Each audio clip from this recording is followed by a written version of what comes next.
Hey you, welcome to Adulting's Ghetto. We all know adulting is truly overrated, so what better way to survive this ratchet place than coming together to share our stories and words of wisdom with one another. Join us as we discuss all things adulting from the following aspects of adulthood: finances, relationships, spirituality, and even health. This podcast is a great source to get all tips and tricks as you manage to survive adulting. After all, we already know adulting is truly ghetto. Hey y'all, welcome to another episode of Adulting is Ghetto. My name is Jadar Quick. I'm super excited for y'all to be tuning in. I got my girl Joy here. Hey. Okay. So before we get into this, I gotta tell them how we know each other. We met through actually a mutual therapist because my old therapist is one of her good girlfriends. And so we met through that. But that's not all. There's more. There's more. We found out not only are we black women, right, that we have that in common, but she is from the Boogie Down Bronx, okay? BX all day. And I was like, oh my God, I can't believe that. And then look, there's more, right? There's more. We're both Leos. Yeah.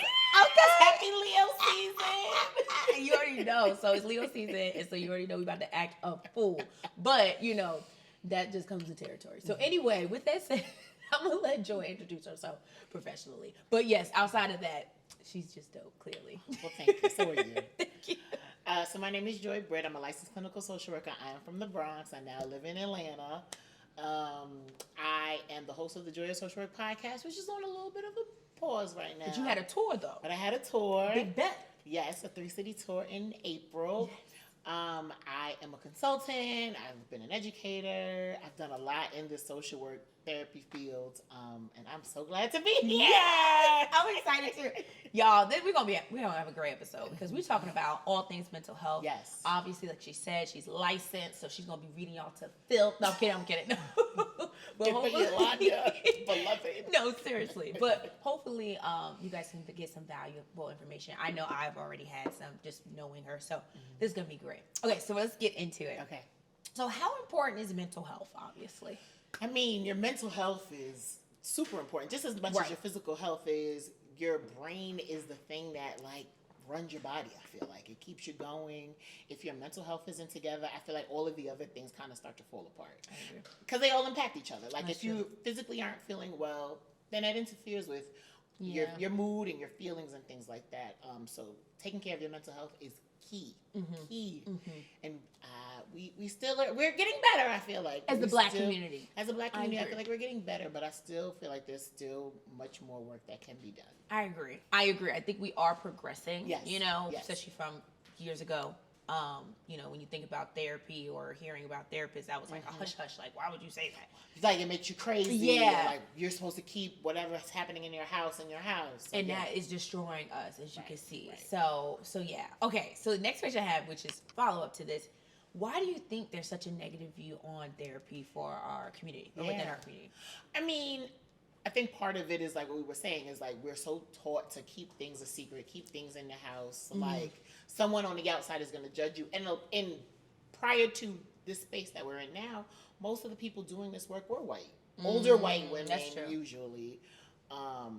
So if you're a family of color, you might be less likely to want to tell the white lady, I'm really feeling sad, because what's going to happen? Is that going to turn into her maybe giving me tools and techniques to help me feel better? Or is that going to turn into, if you're a child, maybe being taken away from home, or if you're a parent, some thing happening to you? Is it going to affect your job? I think that we, again, didn't know, is this going to really be safe? Is this really between me and this person? Yeah, that's true. And so now I think because it's more talked about, it's more normalized, there's less of a stigma about it, folks are feeling more comfortable with saying look, if I can't talk to my friends and my family or whoever, my partner, about it, I got to talk to somebody. So. Yeah.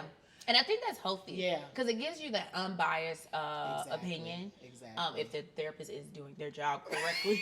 Right. They're not like, girl, I wouldn't do that if I was you. Yeah. It should be. It's funny. I was telling my friend, I have another friend that's a therapist, actually. Shout out to Taj. And pretty much, I was like, I didn't realize until I got into therapy that, it's really kind of more one way than a conversation. And it was not until I was talking to Siobhan and I was like, girl, I'm asking you for your opinion. And she was not giving. She was like, well, because sometimes, I have my clients that do that too. They'll be like, well, can you just tell me what you would do? What would you do? And I'm like, what I do is not what you would do. And they're like, but if you could do it, right, what you going to do? Put yourself in my shoes. You like to do scenarios, right? And the reality is, we are humans and we have, like, sometimes you are like, that's a terrible, terrible idea. And I think it depends on the relationship and the rapport you have with your client too. That's true. You could be like, girl, now you know better. You've been doing this, it hasn't been working, something like that. Versus like, it's less of like, well, I think you should do this. I would do this. It's less of that because then you're telling your client how to live their life. And that's not giving them the tools to really navigate. Right. And then they become super dependent on like, if my therapist doesn't tell me what to do, what will I do? Yeah, and that's not good. That's not good. And that's, sorry, it's funny because that's what I was like, girl, why you not telling me? And I'm like, sometimes you really just want somebody to tell you what to do with life. I get it. But I'll give you that. So the next question I have, is currently, I believe the view on seeking therapy has been trending positively lately, thanks to social media, thanks to you guys being more out there, podcasts, of course, just putting it out there. Why do you think this is happening nowadays? Yeah, I definitely think it's because it's more, with social media, it's more out there, it's more tangible for folks. Yes. Also, COVID. I think COVID and the pandemic. Can't forget that. Really? That wasn't a COVID cough either. I had to clear my throat. Woo! Okay. I think it really gave people this pause, especially like those first few months. I mean, and I was living in New York in 2020. Oh, yeah. So, like, there was a long pause. Y'all really we really like as sat. you should. Right. Atlanta, we did not. Was on couches. We were on couches. But there was this pause, and I think people were like, one, I didn't come into 2020 great. Yeah. So, like, there's all that stuff.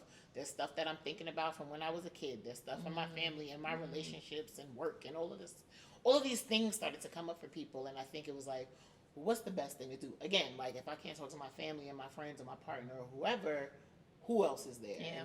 And I think folks really were like, now that I'm home and I don't have to necessarily like navigate to work or life just looks differently, this is a good time, I think, for me to take care of my mental health. That's how a lot of my clients are like, either I don't know what to do because I'm in this pandemic, right, or I got all this time and this space to be able to actually do this work now. There's no excuses. Right. And I think that's the other thing. A lot of times, sometimes we get distracted. Yeah. Or like work, kids, family, partners, social obligations, the list goes on. And then like you sometimes just get numb to it. And you're like, well, I wasn't really feeling good this whole week, but I guess I got to push through because you get another celebration. If I don't come, that's weird, And that was my reason to go back. Siobhan was my first therapist. I had another one. Shout out to her. She fortunately passed away due to cancer. Yes, rest in peace. However, she was such a vital person in my life because it was my first therapist, and she was a little older black lady,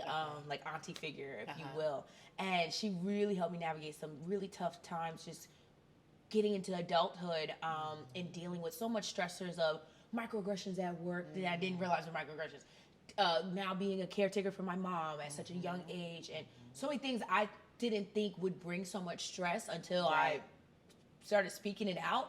And she's like, well, yeah, I think you're like high functioning depressed. I said, yeah, is that what that is? Because I am not happy, and I don't know what. But you also like, but I'm still going. But I'm still going. And there's so many people like that. Was the crazy part, especially black women, because we get an opportunity. So much on our plate, but we keep going, and it's like I didn't realize until she said, I was like, wow, because now this is years later now, but I was like, wow, like I really was just operating in like a kind of like, if I was a robot, saying, show up, do this, show up, do that, you know what I mean? And that's not good. Yeah.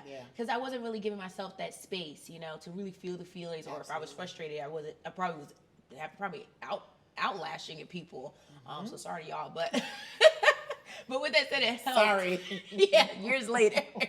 But yeah, so I wanted to bring that up because I think it's something, obviously, still in COVID, not really. I don't know, depending on. Yeah.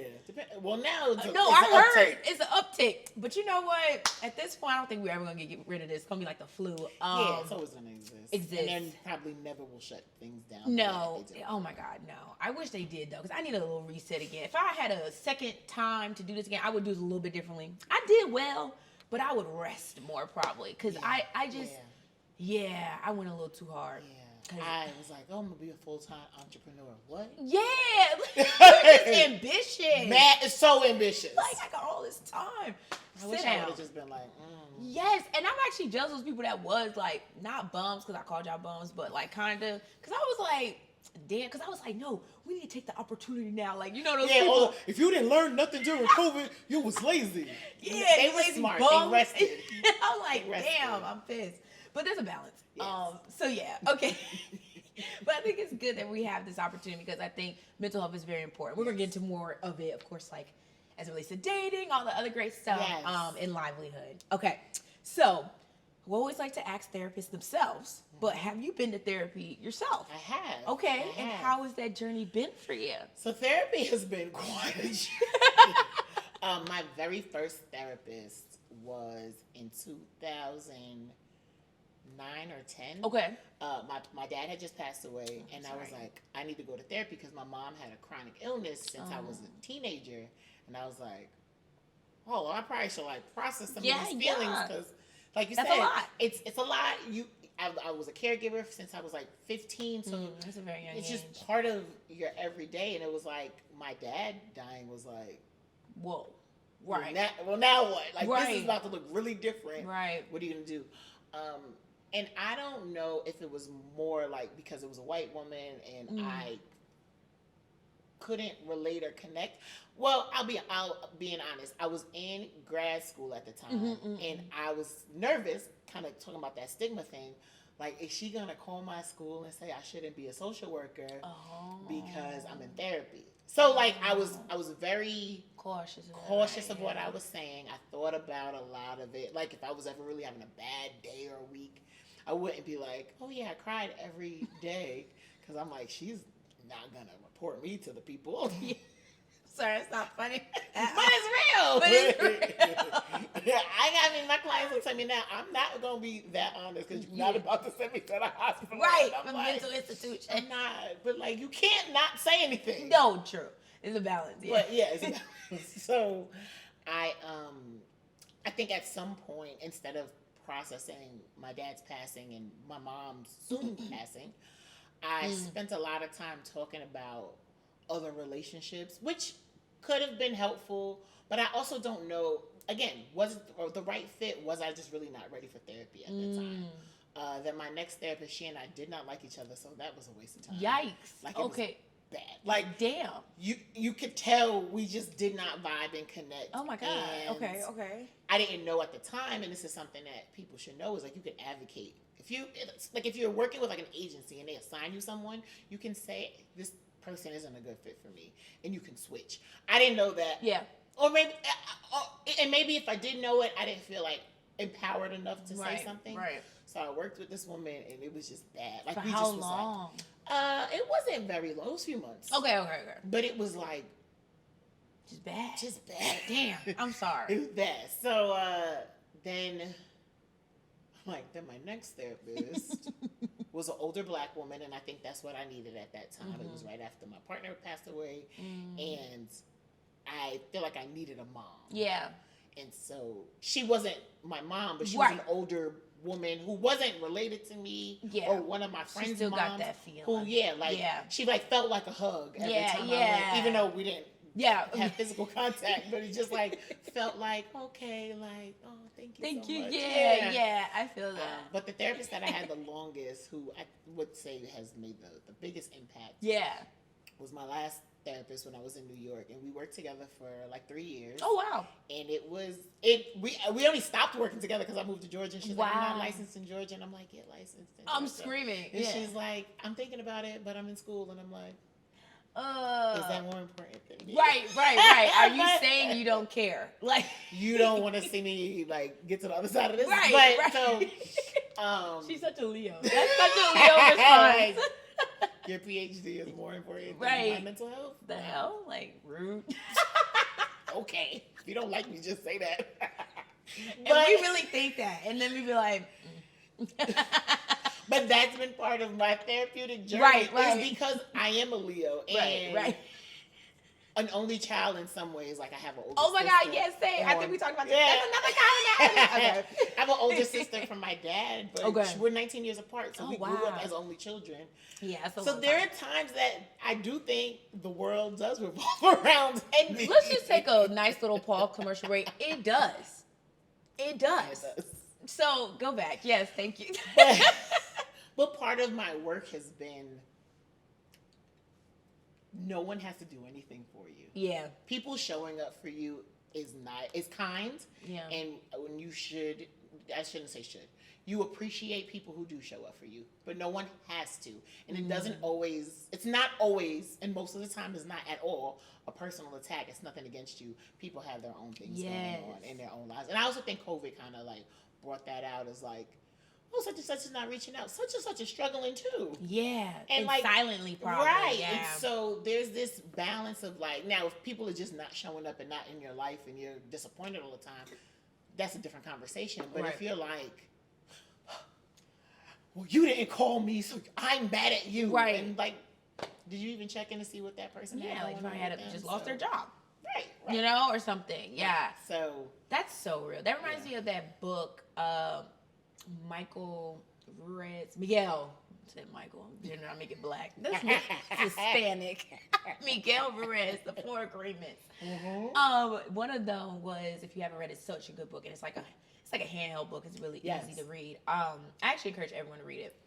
But pretty much it was the Four Agreements, and one of them in particular is don't take anything personal. Mm-hmm. That freed me so much. Like if you can't afford therapy, you can afford that book though, because I'm telling you that really put a lot of perspective. Because like you just said, no one owes you shit. And you don't owe anyone any of the shit and either. Let's just be honest. Yeah. But it does help to like get out of the narrative. Because I know like when I read that book and as I was going to therapy, it's so funny. I know this happens and I'm sure you can attest to it. When you're starting to go to therapy, you kind of want like Oprah, like you get a therapist, because then we can all grow together. But everyone's not on the same page and ready to deal with their issues. And that sometimes is hard. So hard. Because you start to notice things about yourself. Yes. And to see other things in other people. And some people, some relationships get stronger because either people see the change in you and they want to be a part of that. So they also. Which is always nice. Which is the perfect scenario. It really is. But then there's other things and other people that like it's highlighted to the point that you're like, this I can't fuck with you. Yeah, it's like a little toxic actually. Yeah, Okay. No, you can say anything you want. It's like I really can't do this. Yeah. This is not working. And expose because it's not good for me. Yeah. And it has nothing again to do with you, but or the person. But it's like if I'm trying to seek this happiness or healing of past trauma, whatever you're seeking your journeys on, if you're part of that issue, you gotta go. Yeah. Respectfully. You gotta go. You know? And so I want the best for you. Right. But I can't be a part of that sometimes. Yes. And then you got the beautiful B word, boundaries. Yes. So that was another thing, learning about that. And I think that's such an important thing because we really do operate, I think as just humans, like sometimes to just go with the flow when that's not really conducive for everything, you know? Exactly. I had to learn through working. I was like, dealing with bad bosses, bad jobs, bad managers, and just realizing like I have to have boundaries. And like it's so funny now because now I'm in a really great place now. I'm very excited. Thank God. Congratulations. Thank you. And it was so crazy because like every job you could tell like it was less toxic than the last one. Just sad, but it's true. But I feel like that's like relationship. Like it's like this is better. And I feel good here. And, no one place is perfect, but, like, I have now the tools to, like, set those boundaries of what that looks like. So I'm not stretching myself. And if they're trying to, overstress me out, I can set a very firm boundary and not be afraid to set that because I know what I can do and what I can't do. You know what I mean? And that's something I very much so value a lot. And I want for everybody. But, again, it's hard because, like, I'd be like, just go get a therapist. Because, like, they be talking about stuff. I'm like, girl, let me tell you something. I used to be like that. I'm healed. I used to be like that, yes. Not saying I'm I'm better than anybody, but I really be feeling like it's like those infomercials. It's like, hi, my name is Joy, and not only am I a client, No, I'm a seriously. therapist or whatever. Like, yes, I wish therapy on everybody. A good therapist too. Yes, and we're gonna talk about how to find one too. Actually, before we get to that, sorry.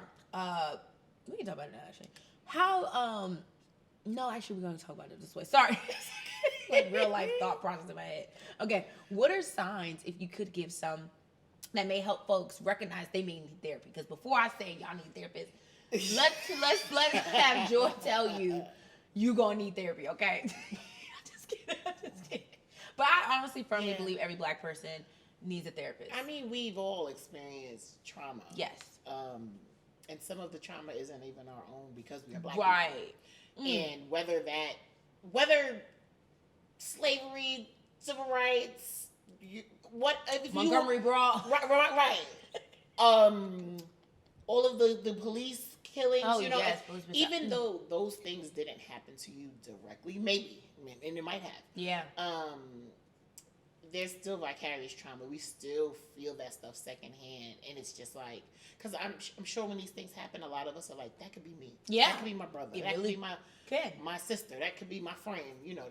So on this overall scale of like, there's been a lot of harm done to Black people. Yes. Then there's the things that have happened in your own actual life. That you carry. From childhood, from being a teenager, from being an adult, just life. Be life. Yeah. Sometimes that conversation or that thing someone said to you in the 8th grade still bothers you. And why? Why does it still bother you, and why do you still operate as that 13-year-old? So being able to even unpack that stuff so you can have better relationships, so you can have, and relationships in all relationships, like friends, family, partner, whatever that stuff. So, if you are a parent, I have a bunch of my friends had babies in the last 2 years. Wow. And it seems complicated to parent, and whether you have a partner. Y'all hard. Y'all doing God's work. Right. There was a meme about that. I'm sorry, I don't want to cut you off. It was like, when I think my life hard, then I be thinking people my age have kids. I'm like, ooh. Jesus have mercy. Love y'all. That's not my blessing yet. But, a lot of my, even being pregnant and the things that come with that, and delivery and postpartum, and again, whether you have support or not, it still just seems hard. And shout out to y'all. Being able to have a space to talk about and process that. That is a very, very important thing. Like you're talking about work. So many of us have these unhealthy work environments. And don't even know it. Yeah. Because I just got to make some money. Yeah. Even the thought of I just got to make some money can also be a stressor or something that you could work through. I mean, you could literally go to therapy for anything. Yeah. Relationship stuff, parent stuff, sex, money, addiction, literally anything. She just named all y'all issues on this. Just want y'all to know. So by the end of this, find a therapist. No, but it's true though. We've all experienced some type of trauma or just and then it doesn't have to be even if your life is well. That too. I was gonna say that because there's sometimes people totally associate therapy with something bad happened. Absolutely. I honestly have been in a good place. Yeah. I was able to be off-boarded from my last therapist, our mutual friend, or she was my therapist, but now she's my friend. But so pretty much, when she said that, I was like, wow, because I've I guess accomplished some things, so we were good. Yeah. And it's so funny because, she wouldn't have known, obviously. No one would have known. But I was like, dang, I felt dang, you want to get rid of me? But I get it because our conversations were being very shorter now. And I was kind of thinking on my own. I was doing the job. Yeah. So she did a great job. Yeah. And so, long story short, fast forward, I ended up losing my job. And I'm like, dang, I need to call you, girl. What are we going to do? But I was able to have those tools to process and just sit with things. Mm-hmm. And of course, just navigate with God, of course, too. Yes. But it was able to, that helped me. And I say that to say that even in the moment where I was good until shit hit the fan again, I was still dang, I would still like to talk to therapists. Because even when I was good, I was it's good to just express myself and just process things that's happening. Yeah. Even good things. Yeah. That's happening. Yeah. And sometimes it's nice to just feel validated. Yeah. And someone being that's like, it. I'm proud of you. And are you proud of yourself? Like, sometimes that's Yeah. nice. And I think, and I don't know what this is, but I find this, and my friends and I talk about this often, is like, it's so easy to share like the struggles that we're going through. Yeah. Oh my God, I hate this and this and this and this and that one just doing this and my Misery job and love company. Just all start of the talking. thing. And it's like when we have like these really good moments, we don't talk about them enough. Yeah.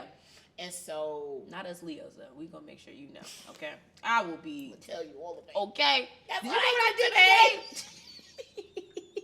Did you get a Nobel Peace Prize? I didn't think so. You know, like let me do something. It's over.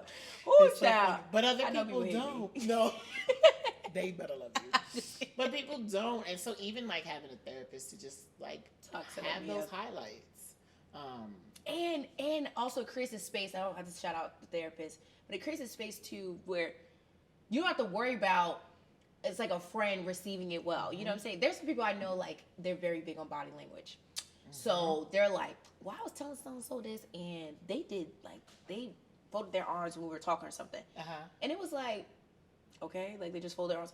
No, I just felt like they're just hating because of this. And I was like, whoa, like you took all of that and that is first of all unhealthy. Two, because why would you do that? Also remember, it's not personal. It's not personal. Child, she probably was cold and just literally did that. Okay, the timing is impeccable. Literally. But then the other part is you have a safe space to just talk and not to worry about those things. Because your therapist don't give. I mean, there's a point to I'm like, sure, you're my client, but I don't care. Like, there's a level of like, I know you, and it's so funny. It's not funny, but it's interesting because unfortunately, my first therapist who passed away, we stopped sessions obviously because she had stage like 4 cancer or whatnot.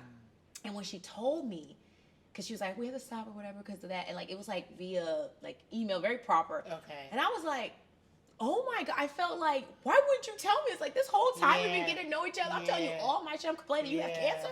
Like I felt kind of shitty, but I was like, well, you are my therapist. You don't have to tell me shit.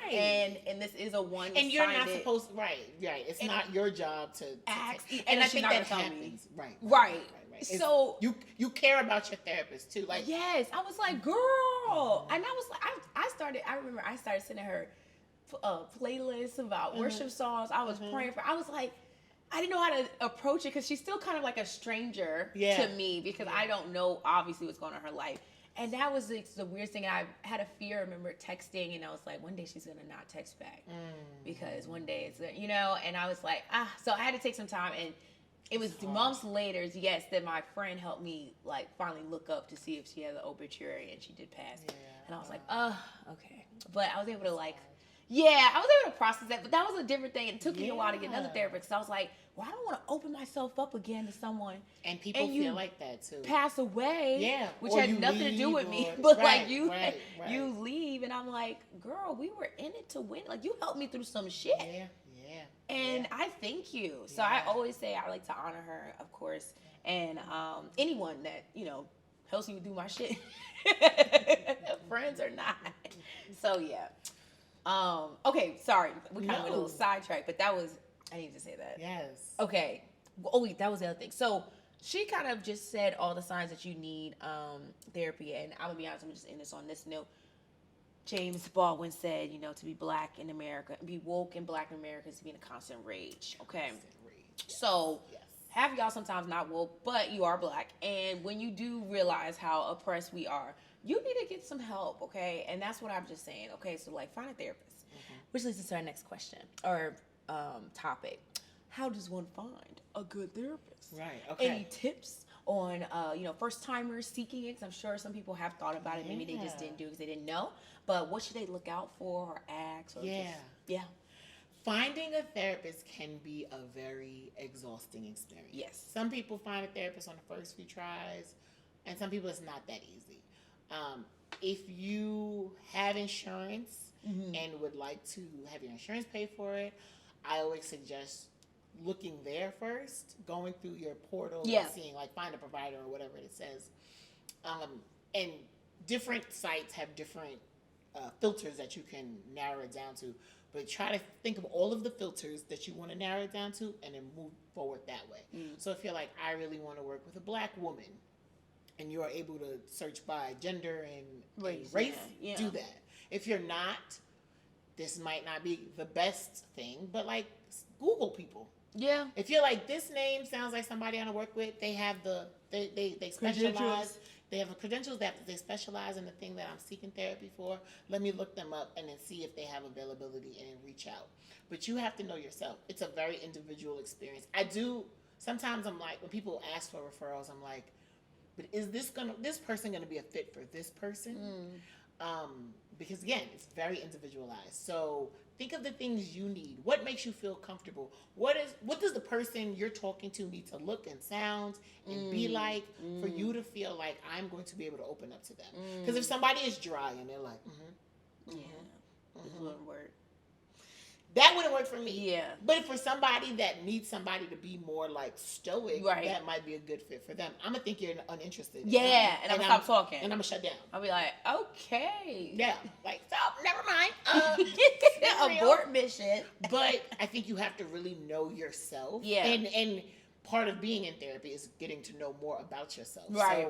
So the space that you're in now, also like be true and honest to that. Like, I am in this space where I need this kind of person. Yeah. And that might change, like how we talked about having like an older therapist and then like having a younger one. Yeah. And then like in that space I needed somebody, or you needed somebody that was there in their life. And then it was like, no, now I kind of need somebody that's like not a friend, but like an older comrade. Yeah. It's like you know. Right.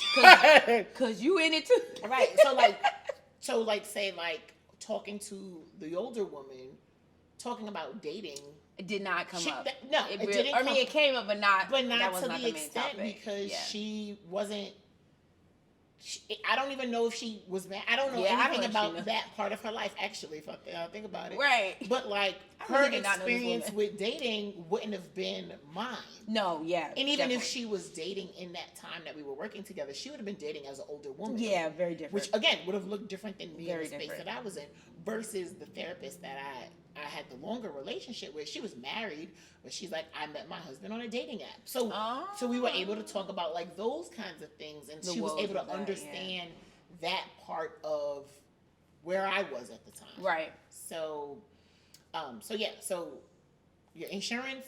Yes. Google. There's 1,000 sites you can go on. Therapy for Black girls, therapy for Black men. Yes. Zen Care. The Open Path. I use Open Path. Yeah. Yeah. And I think Open Paths have a sliding scale. Yes. Like, you mean like to pay? Yeah. Yes. Like it's like not it's a lower rate. Yes, like 30 to 60, depending on what you or who you link with, of course, too. Right. But yeah. The Boris Henson Foundation, Taraji P. Henson's foundation. Oh yeah. They have a directory too, I believe. And then there's this program called the Loveland Foundation. They also have a directory, but and I think it's closed right now. I feel like the last time I checked it was closed. But they offer up to 12 therapy vouchers for Black women and girls over 18, or people who identify as a Black woman over 18. So if you go to therapy every week, that's 3 months of therapy. Yeah. And that might be good enough to get something done. Yeah. And if you go every other week, that's 6 months. 6 months, yeah. 2 sessions a month. So it makes a huge difference. I've had a lot of clients who use the vouchers. And if you're a therapist watching and you're like, well, how do I get paid? You fill out like a Google Doc. It's so simple. Oh, okay, and then they reimburse you for the work that you've done. Oh, nice. So it's a win-win. Your client gets free, which they need services, sometimes, but you still get paid. I like that. So that's called the Loveland Foundation. Okay, and y'all, for real, take advantage of it because I was gonna say I mentioned Open Path as well. Yes. With the sliding scale. Obviously, times are rough, and people don't really have extra funds for anything, and that's another reason why people I think don't do it or shy away from therapy. They're like, well, how much is it?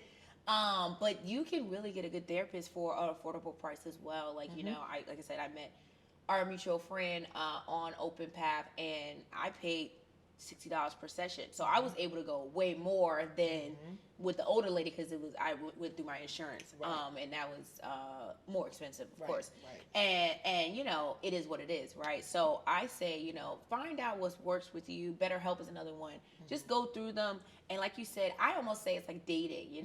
Like go do the consultations. I think most therapists do like some type of free consultation a little bit, right? Which helps you get to know them, right? Ask the questions like.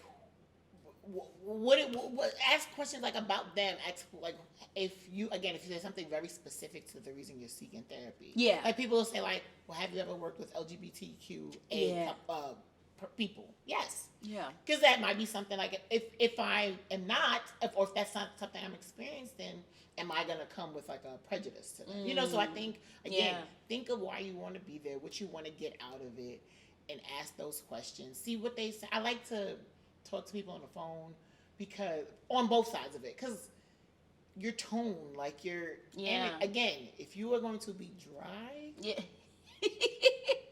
and my best friend says that too. She's like, sometimes she'll be like, you could just tell in consultation, you're like, we're not gonna be a good fit because you can.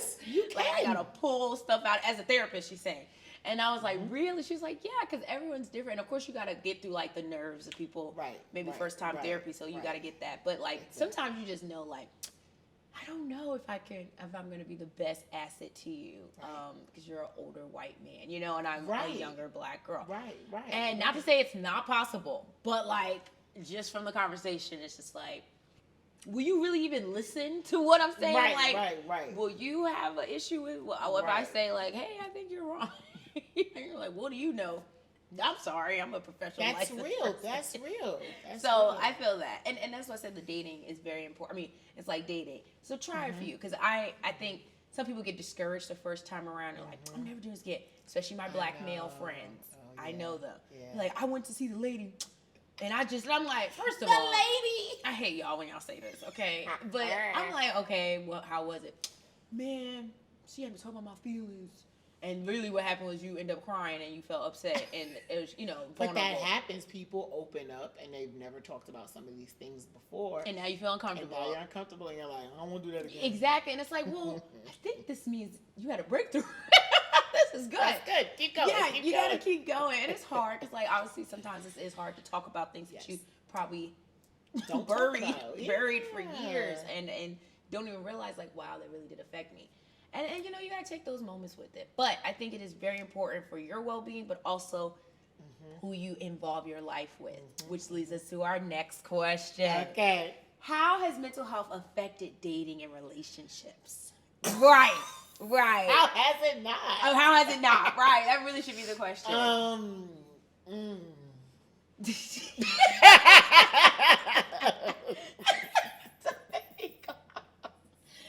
Child. I want anyone who wants to date me to read these books, to have a therapist, to know God, and then we could talk. Because if I could do it, I think you want them to have a foundation that's similar to yours. Yes, equally yoked. Equally yoked, because there are so many people who are not. And I feel like you talked about boundaries earlier, but also like communication. Yeah, we're gonna talk about Like there's folks that don't know how to communicate. They don't know how to listen. They don't know how to use their words. They don't know how to express feelings and emotions. Everything is, I'm disrespected and I'm angry. And it's like, there's more to it. Yeah. But if you don't know how to unpack it yourself, and your partner is probably not going to do that work for you and shouldn't have to. Yeah, I agree. That's when the lady is, or the man, or the whoever, to be able to like learn those skills and those have those tools so that you can be able to be in a healthy relationship. Because like even how you were talking about like work, like it's less toxic than the last one. I can identify that. But like, do we want less toxic or do we just want it to be healthy? Right. And so I think therapy individually and as a couple can help you to be able to learn those things, learn about yourself, learn about your partner, or learn about yourself so that if this isn't your partner, when you get the next one, you know what to do, you know how you operate. Right. You, again, have those skills and those tools that you could be able to use. And in dating, I think it's very important to know, like, these are the things that are on my list of the things that I want my partner to do. Like, you can't, for me, and sound like for you too, like, think that therapy is dumb. Yeah. Or like, I'm not interested in talking to anybody about my feelings. Like, red flag. like, oh, check. this not gonna work. Right. One, this is my profession, but also like, what? I'm sure you got some shit. Yeah. At some, it doesn't have to be a lifelong journey. Yeah. But you at least had to try it. Yes, and that's what I think. I think people just need to be open to it. Yeah. Like I said, my friends that tried therapy and was like, I don't know if it's for me. That's fine. At least you tried it. I do think you need to give it a good shot, like a good runner shot. But like maybe don't go to one session. Yeah. I mean, you can go to if you go to a session and you're like, this person isn't for me. That's one thing. But like when you say like, oh, I just felt like it was too much, you need to go back. That's I think you that are was doing good. it. Yeah, I think that was a good sign. And I think the person that knows I'm talking about you, you know I'm talking about you. So. Damn. No, because it's true. Because I love them, but you know, sometimes you gotta love them. You gotta go back. Yeah, you gotta go back. Try it again. Yeah, and so, but to your point about the blinking. Oh yeah, to the point about the being equally yoked and just being open to it. Mm-hmm. I'm not saying you need to be going to counseling and all that stuff if that's not what you want to do. I don't want you to go against your will, but being open to it helps because that's something I would want to do. Like when I am seriously, intentionally dating, which I believe I am technically, but when I get to that point, I tried. No, look, don't say ow. There ain't nobody here. That's the problem. Let me say something. I thought you meant you are now. Hell no. I'm speaking into existence. Oh, okay. No, but no, honestly, I feel like intentional dating does start with like knowing that you want to intentionally date and being okay with wherever you are now, whether you have someone or not. Yes. Because you're intentionally dating. I agree. So that's where I'm at. I thought you meant I am intentionally dating. Okay. One day I'm gonna call you and be like, girl, I found him. What would Lotto say? Thank you to my man. But anyway, in this time, my man is myself. So.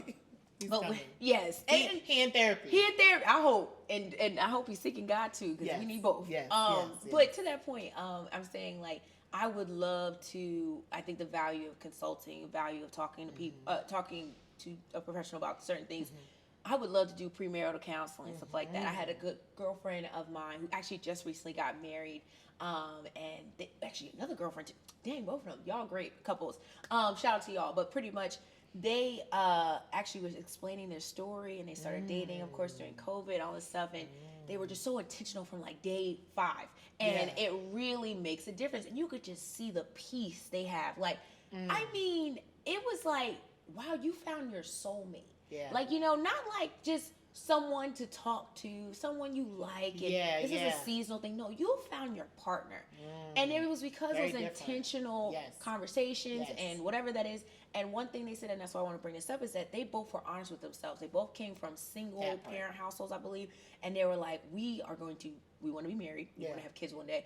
We want to do this the right way and like really heal some of those things and maybe ask for guidance from things we never seen because we're going to be expected to do things we don't know. And that's so wise. Yes. And they're younger than me. I said, wow. So I'm just sitting here like, this is beautiful.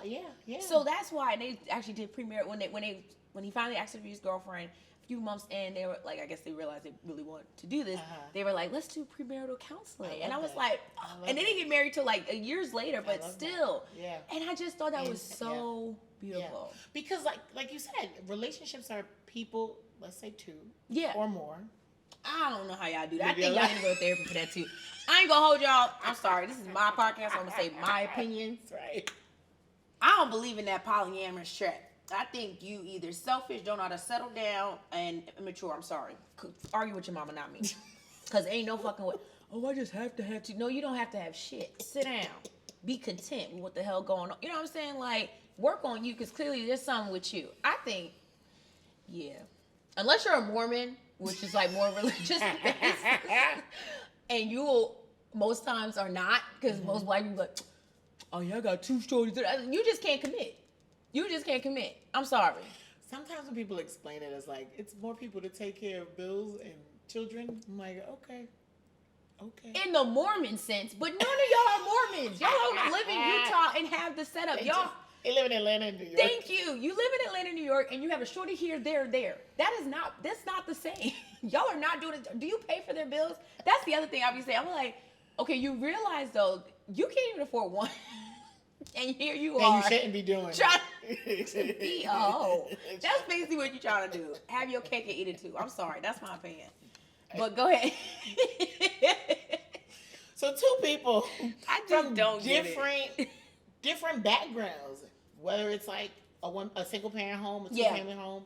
You've never seen healthy relationships. Right. You've only seen healthy relationships. Right. You don't have any examples. You have a bunch of them. You know, and you're coming together. You've experienced life totally different. You come together and you're like, we like each other. Let's make this work. Sometimes that's not that easy. Yeah. Like you have to have difficult conversations. You have to be honest with yourself. Yeah. You have to and that honesty piece is really what am I looking for? Right. And being okay of what that is. Right. And standing in that. This is really what I want. That's what that girl said. Stand up. Stand up in your shit.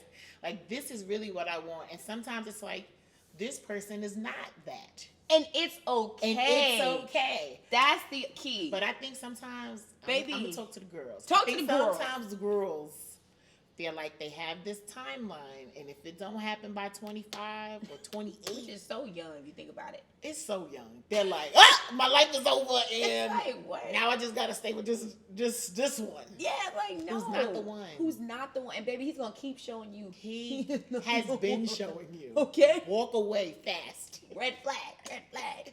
No, seriously. It is a red flag. And it's sad because I think society also does not help absolutely. with the grooming of women in the sense of just deal with it or the narrative. You're strong, black You're woman. strong. Oh my God. It's not weak. that bad. I'm weak. Don't ever put that Damsel time on me. me. Okay? I am helpless. Damsel me. Okay? I'm like that girl Princess from Mario Kart, always in trouble. And y'all just need to find me. Because I'm tired. I'm fucking tired. Why every game we gotta rescue this princess? She's always so damn so distressed. That's me though. Don't think I got my shit together. No, I'm kidding. But it's real, and I feel like that really does does more harm than good, because we have some women, not some of my friends, we talk about it, of course, where you'll stay in situations a little longer because you're like, well, they trying to get their stuff together, and they could do that by themselves. You don't have to be there. Thank you. Okay, you are not their mother. They did not come out your vagina. Okay, so you don't have a responsibility. You are not their mother. No. K. Michelle said you can't raise a man. You can't raise a man. He's already grown. What you gonna do? Okay. Shout out to K. Michelle, because that's true. Okay, because you act like a boy. I don't know the rest of the words, but y'all know. Because he wasn't raised right before you. Period. Now you got to talk and fight the mother, because it's not your issue no more. It's a whole nother conversation. It's a whole nother podcast. It is. No, for real. But yeah, so. But no, keep going. Sorry. But yeah, so you don't have to. It doesn't have to happen before you're 30, or you have to throw yourself in a river. It's fine. I feel like you. And my pastor and his wife were on a podcast, and they talked about this, and it was the people who are older, sometimes you've done more work, or unless you start the work young, which is a different conversation. But if you're older and you're doing the work and you really know yourself, you'll get into these relationships, and sometimes they're better, and they last. And like you said with your friends, you see the peace in them because they are honest with themselves. They know what they want. They're not trying to piece some shit together just to say I'm in a relationship. Baby, and that is a sickness in itself. Because why are you doing that? You're doing it because why? Other people are watching. You have this internal clock. You probably don't like yourself too much. Talk about it, because and that insecurity says this is as good as I can get, so I'm gonna just get this. And that's when I knew there was growth, because like I said, I'm intentionally dating, or I have been, but I always said that, but was I? My friends are probably like, no, bitch. Okay, but because I allowed a lot of shit. However, you gotta go through some things. Thank God I'm unscathed, and baby, I'm good. So with that said, praise the Lord. I think I can now say I'm comfortable being by myself, and it's not a lonely thing. It's so peaceful. I mean, I posted on my birthday. I was like, this year's about mastering peace while I'm a masterpiece. Yes. And when I said that, come on, masterpiece. Y'all saw the picture because it was cute. Okay, I was giving. Cute. I was giving. Okay, it was giving birthday. Okay, I was like, ooh, okay. This is why we give you the count. Sorry, y'all, but no, it's true. So, but I think one thing, it was funny because I was telling my girlfriend about this. I was like, she was like, well, how's 28 been? I'm calling it the Great 28. I said, it's been so peaceful and quiet. And I said, I wonder why. Because I'm about myself. I'm just focusing on me. Because when I add people to it, baby, there's so much more issues that come with. No offense to anybody, but it's like, I already got my own shit I'm trying to worry about. So me just focusing on myself, tending to me, making sure those things are good, has been peaceful. I'm like, I don't even really want to disturb this unless you really worth it. You know what I'm saying? Because at this point, because if you're gonna only add to the piece and contribute to it, and you're not gonna come and start fucking shit up, don't touch that shit. Yeah, like I've worked hard. You know what I mean? Like, yeah, it's like when you dust your house and then 2 days later, it's like, where the fuck you come from? You know? But that's what I feel, and it's been so grateful. I mean, it's so great, and I mean, the other part to your point, real quick, to wrap that point up is, you have to be very sound and love yourself to really be able to be cool with being by yourself and knowing that you deserve the utmost, best, respectful, whatever person, really partner. And that takes work. It does. Some people think they know, but they don't. Exactly. And you notice the difference in how you date, for example. Yes. And the people you even let in your space. It's like I think about like my very first boyfriend. And I'm like, bitch, what the fuck was wrong with you? But you ain't love yourself. That's right. 21-year-old Joy had no concept of who she was. No, that's so real. Couldn't even compare to what, I mean, I feel you, girl. I look at my past too, I'll be like, y'all better be happy y'all got a little lick of me then, because in this new rodeo, they ain't gonna pass this time. Because it's true, and there's no shade to them. It's just like we're in different places. Yes. Different phases. You didn't really work for that space that I was in. You damn sure don't work for it now. Baby, you may be like we just friends and cordial at this point. But no, and I feel that, and that's why I feel like even without the partner romantic relationships, but even friendships, you know, family. Yeah. Boundaries. That leads us to our next point before we wrap this up. Go ahead. Say what you got to say. I was just going to say this. I don't remember now. Oh, no. It's gone. It's okay. Well, if it comes back, you can, because we're talking about it all. But it was going to say boundaries in sense of like, when you know yourself, you could create better boundaries for yourself because you know what really tends to you and makes you grow versus not and makes it destructive. And like I said, it goes beyond just romantic, but platonic as well, and family. And that was what helped me a lot with my therapist, creating boundaries. Because sometimes we can get so caught up in, well, it's my mom. Yeah. Okay. You can still create a boundary with your mom. Yes. And yes, she gave life to you. Amen. Thank God. However, there are certain things that are still not for you to carry. Yeah. There's still certain lines that you have to set. And if you let that person come over that line, you are now violating your own boundaries. Yes. Like, and it's not easy. It's not It's not like, no, I set a boundary with my mom, I feel great. Sometimes you feel terrible. Yeah. But also it's necessary because do you feel terrible when you let that person violate it? And you do. So let's just be for real. You know, which one you want to be? Show up for like the holidays and they hate or maybe not hate, but they maybe hate. Yeah. But like they feel so uncomfortable. They feel so judged. They feel so like mistreated by family. But you got to be here because it's Christmas. No, you don't. No, I don't. I will create your own traditions. Okay. And that's so interesting you say that because as a single woman, and I've lived now on my own here, obviously my family's back up north if you know me, but pretty much COVID obviously was hard to go back home as often. My parents are older, so I didn't go back as often. But now I am as I can, and I'm vaccinated, whatever. So I do try to make those times important. But I realize when I go home, I'll be like, I realize why I left. Or I realize, like, I can't stay too long. And it's no shade to anybody. It's not my parents, not my friends. It's just, this is not my space anymore. And it's okay. Yeah. And I create my own things. Again, another part, a lot of people get very depressed during the holidays because, like, either away from family because of COVID or maybe you're lonely because you are single, whatever. And I had to rework that. Yeah.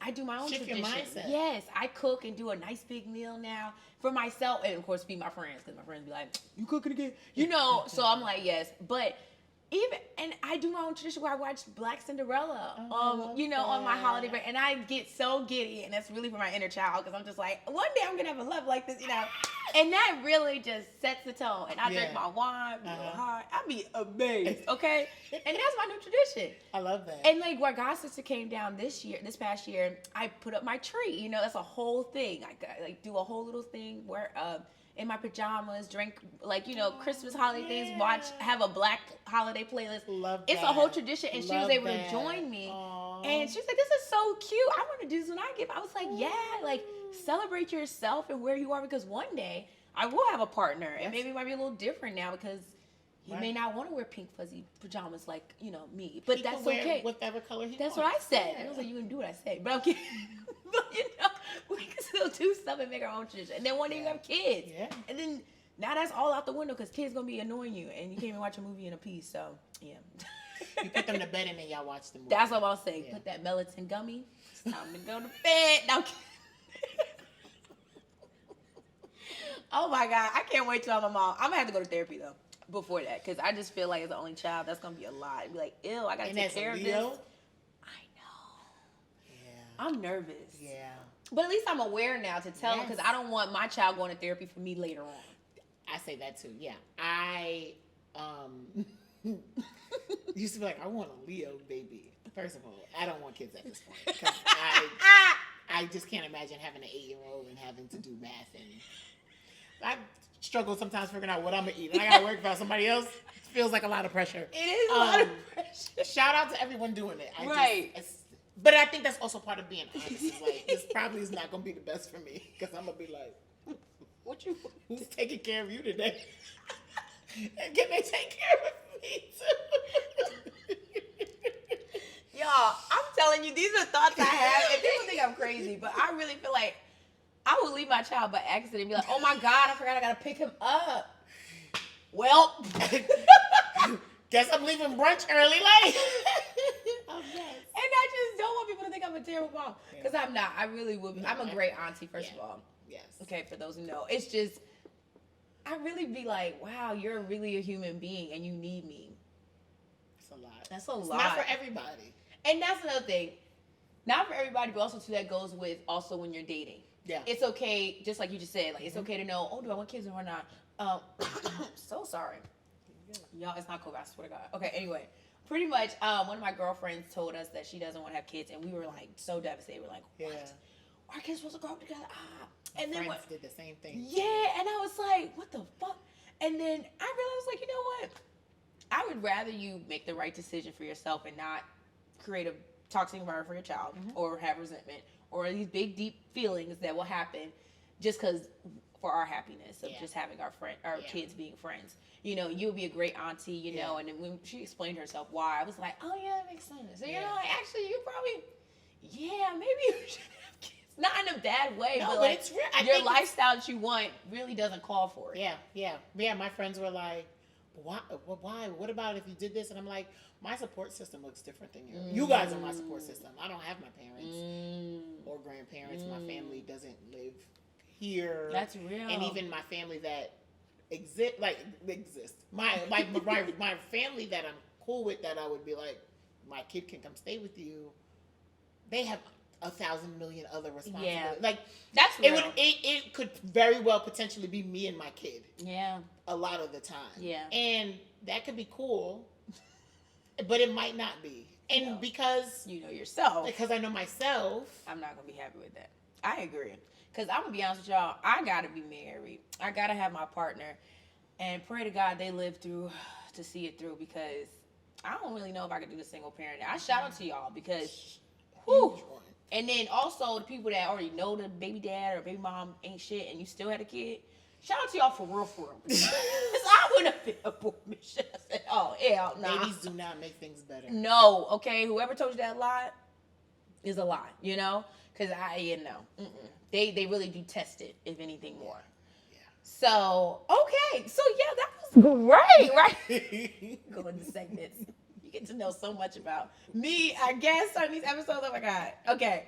So we were going to talk about boundaries. We kind of talked about it, but how important are boundaries? I mean, Super we kind of already talked about it, but like you need them. You must have them. You have to stay true to your boundaries you set with yourself. You do yourself such a disservice if you don't follow them. Yeah, I agree. That's all I needed to say. Yeah, it's true. No, because I agree. Set them and do them. Okay, the questions I ask all my guests. What's your most cringiest adulting moment that you don't mind sharing? Okay. So when we talked about this before, I said dating. Yeah. Dating feels less cringy right now. Oh, that's good. We in progress. Yeah. We love that. So dating feels less cringy, but what feels most cringy is adulting, period. Yeah. I really want to be a child and for somebody to take care of me. I'm tired of it. Yeah. It's time. I want to retire from taking care of myself. I feel that. I do. I really just want things to just like, I'll be like, I feel like I need food, and it just shows up. Yeah, that would be a great life. Is that AI? Do they do that? Yeah. You know, give it some time. It might. Because it just feels like it's a lot. It's a lot. Taking care of yourself is a lot. I think people, and people laugh at the title of the show all the time. But, like, people also relate to it because they're like, yeah, it is. When you think about it, it's like, yeah, you're really asking me to be responsible? All the time? All the time. You mean I gotta make good decisions and choices daily? Who wants to do that? And all based off those decisions, life happens from that and reacts to that. And then on top of, even if you make good decisions, life can still fuck you up. It's whoa, that is crazy. Yeah. That's the biggest thing for me, the controlling part of like, I'm in control, but then I'm not.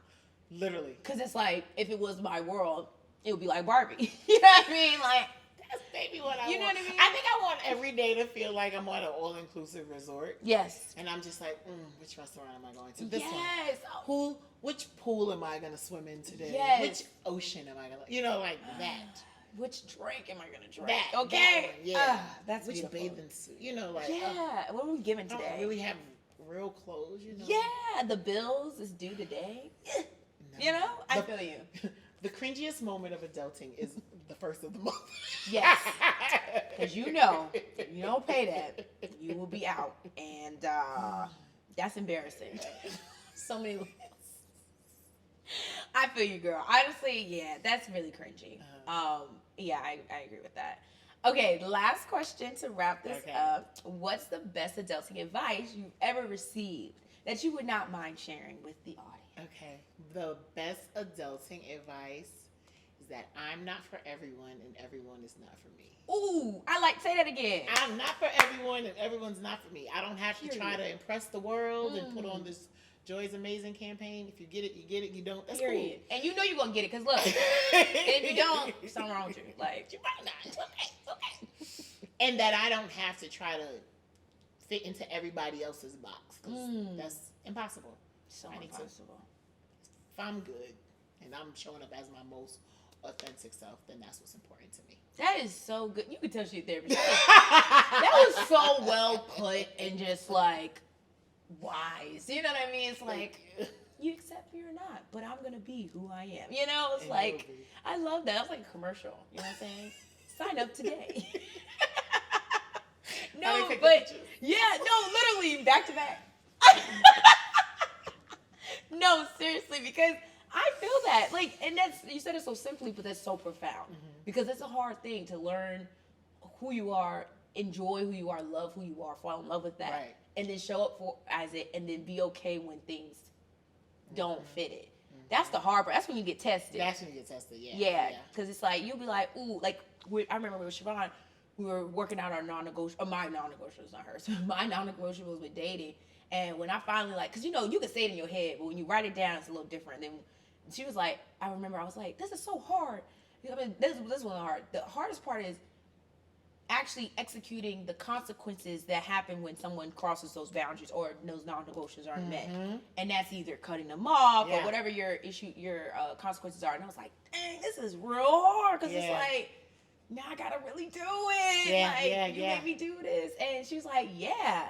So you gotta stand on your shit. But usually, once you get used to it, it's not that hard. Because then you're like, sure, it's automatic. You whether it's like a physical feeling you get or something, you're like, this, nope, I can't do this. I can't do this. And I feel something about this, it's just not gonna work. And I feel that with dating. That's what I'm saying. Like, intentional, I'll be like, when I hear people talk, I'll be like, what's Cleopatra say on Instagram? She'll be like, we need a new batch, God. We need a new batch. Because sometimes I'll be talking and be like, yeah, this is just going to be a friend. I don't see husband. And that's okay. Because, you know, another one bites the dust. That's what I'm... And the thing that my last therapist has said to me is like I said, everyone is not going to be your husband. Right. And sometimes instead of you getting so caught up in like, this has to be my spouse, am I having a good date? Yes, enjoy. Was this dinner fun? I don't have to plan our next 30 years. Do I like you today? I do. Yes. We could go out tomorrow. We could go out, you know? yes. So enjoy sometimes don't rush yourself. Like, know what you want and be intentional. And if obviously it's not that, then, but you don't have to be like, well, he don't propose by tomorrow. Well, gotta go because you're wasting my time. Like, you know, people say, like, you're wasting my time. You don't like me enough. Yeah, and it's like, sometimes, well, there are people that do get their time wasted. There are people who very clear. Don't like you enough. And that too. And then, that is so real. They do not like you enough, okay? Like you. And that is okay. And it's embarrassing if you keep going, okay? Okay. But the other part was I do agree with you on that, and I do believe that there's a big, how do I say this? A big component of understanding the difference. Yeah. You know, there's times to give chances to someone. Mm-hmm. There's times when to stop giving chances. Absolutely. And that's why I think grace has an expiration. Yes. No, God doesn't do that. But you're not God, and that's the point. Because we have an expiration for grace. Right. Because if you keep on extending it, then sometimes it turns into abusive or whatever. Exactly. And you got to know yourself to know, was this person changing when we talk about things? Right. Or does this keep happening? And when we talk about it, what's the reaction? You know what I'm saying? You got to really look into that. Because there's people that are also just fucked up.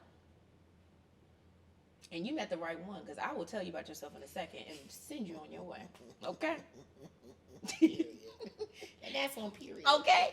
And on that note, no, I'm kidding. Please tell everyone where we can find you. Yeah. Maybe possible be a client with you. Y'all done got a whole huge consultation right now. You know what I'm saying? You get the person out, everything. But yes, please let us know where we can find you. IG, wherever you got going on. Yes. Plug yourself. Okay, so again, my name is Joy Britt, Joy with an I. You can follow me on Instagram at The Joy of Social Work. Again, Joy with an I. And there's like links to the other stuff. So if you are interested in setting up a consultation, there's a link to have to do that, to my website and my business page, which I should work harder on. But content creating is not really my thing. Look, but you're a therapist. That's your thing, okay? That is okay. Forget that. We can do the work. Yes. Post. I feel that, and I just want you to know, and I'm so appreciative you coming on the show and just sharing your life. Thank you for having me. Yes, this was so good. I hope this was helpful for everyone. Or you got a nugget of knowledge of something, or just know to go to therapy yourself. But either way, it's Leo season, y'all. We about to go frolic out here, okay, and be great. But thank you so much for tuning into another episode of Adulting is Ghetto, and we'll see you next time. Bye.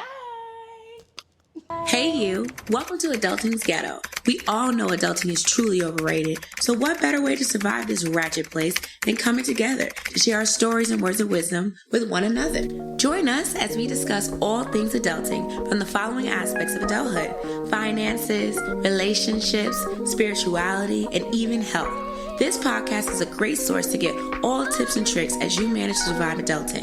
After all, we already know adulting is truly ghetto.